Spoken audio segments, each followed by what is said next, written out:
এদিকে রাজনীতিতে সেনাবাহিনীর হস্তক্ষেপ প্রত্যাশিত নয় বলে মন্তব্য করেছেন জাতীয় নাগরিক পার্টির উত্তরাঞ্চলের মুখ্য সংগঠক সার্জিস আলম। ঢাকা থেকে পঞ্চগড় যাবার পথে নীলফামারীর সৈয়দপুর বিমানবন্দরে তিনি জানান, দেশের অভ্যন্তরীণ রাজনীতিতে সেনাবাহিনীর হস্তক্ষেপ প্রত্যাশিত নয়, বরং তারা দেশের প্রতি তাদের দায়বদ্ধতা ও দায়িত্ব পালন করবে। সেনাপ্রধানের সঙ্গে বৈঠক নিয়ে এনসিপির মধ্যে কোনো মতানৈক্য নেই। এ সময় তিনি রিফাইন্ড আওয়ামী লীগ বা অন্য যে কোনো নামে আওয়ামী লীগকে ফিরিয়ে আনার গল্প যাতে কেউ না শোনায়, এই আহ্বানও জানান।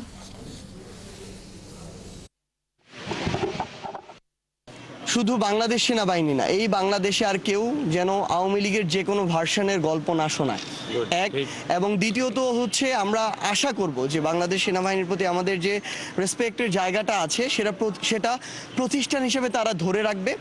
বাংলাদেশের অভ্যন্তরীণ যে রাজনীতি, এই রাজনীতিতে তাদের যে আমরা কখনোই তাদের কোনো হস্তক্ষেপ প্রত্যাশা করব না।